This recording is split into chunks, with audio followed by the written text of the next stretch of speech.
Dale Carnegie అమెరికాకు చెందిన చాలా అద్భుతమైన రచయిత. ఆయన ఇప్పుడు లేరు. ఆయన ముఖ్యంగా సెల్ఫ్ ఇంప్రూవ్మెంట్, ఆందోళన లేకుండా ప్రశాంతంగా ఆనందంగా జీవించడం, ఇలాంటి విషయాల మీద చాలా మంచి రచనలు చేశారు. ఆయన పుస్తకాల్లోని కొన్ని కొటేషన్లను ఈరోజు మనం చెప్పుకుందాం. విజయం అంటే మనం కోరుకున్న దాన్ని పొందటం, ఆనందం అంటే మనం పొందిన దాన్ని కోరుకోవడం. ఇదొక కొటేషన్.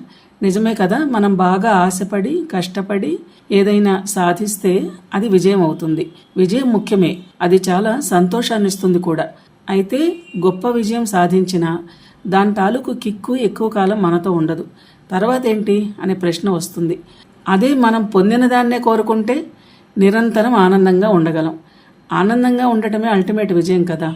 మనం పొందిన దాన్నే కోరుకోవడం అంటే మన దగ్గర ఉన్న దాని విలువని అర్థం చేసుకోవడం. మన అమ్మా నాన్నలు, తోబుట్టువులు, మనకొచ్చిన జీవిత భాగస్వామి, పిల్లలు, ఉద్యోగం, సద్యోగం ఏవి మనతో ఉంటే అవి, ఎవరు మనతో ఉంటే వారు.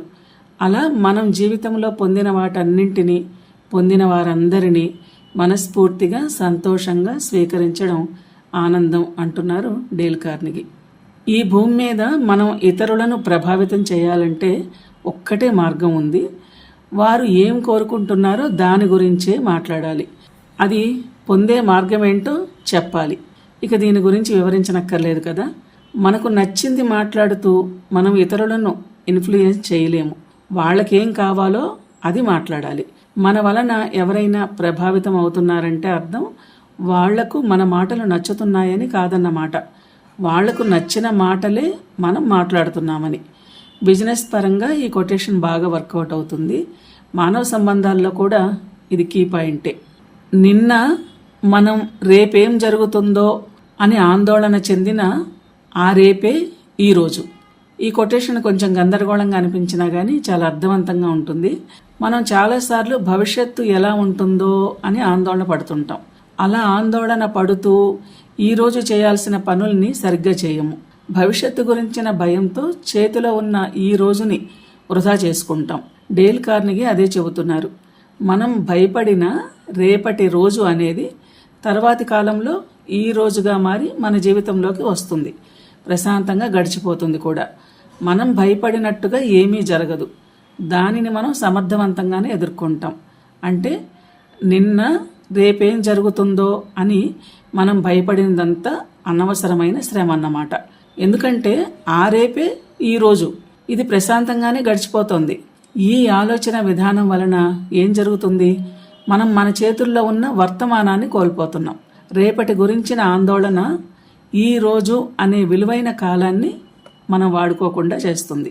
మరో కొటేషన్, ఎప్పుడూ బిజీగా ఉండండి, ఖాళీగా ఉండకండి. ఈ భూమి మీద మనకు దొరికే అతి చవకైన ఉత్తమమైన మెడిసిన్ ఇది. అవును, ఖాళీగా ఉండే మైండ్ దెయ్యాల కార్ఖానా అంటారు కదా. అలాగే శరీరానికి కూడా తగిన శ్రమ లేకపోతే అన్నీ అనర్థాలే.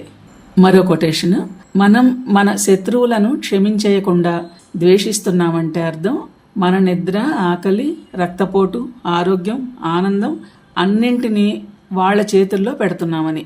ఇతరులను ద్వేషించటం వలన మన శరీరంలో అంత హానికరమైన మార్పులు వస్తాయన్నమాట. వాళ్ళు మన మీద పగ తీర్చుకునే అవకాశం మనమే మన చేతులారా ఇస్తున్నామని అర్థం. ఇంకో కొటేషన్, ఇద్దరు వ్యక్తులు జైలు కటకటాల నుండి బయటకు చూస్తున్నారు.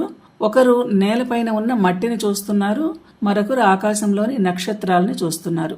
ఒకే పరిస్థితుల్లో ఉన్న వారందరూ ఒకేలా స్పందించరని, వారి మనస్తత్వాన్ని బట్టి వారు ప్రపంచాన్ని చూసే విధానం ఉంటుందని ఈ కొటేషన్ వలన మనకు తెలుస్తుంది.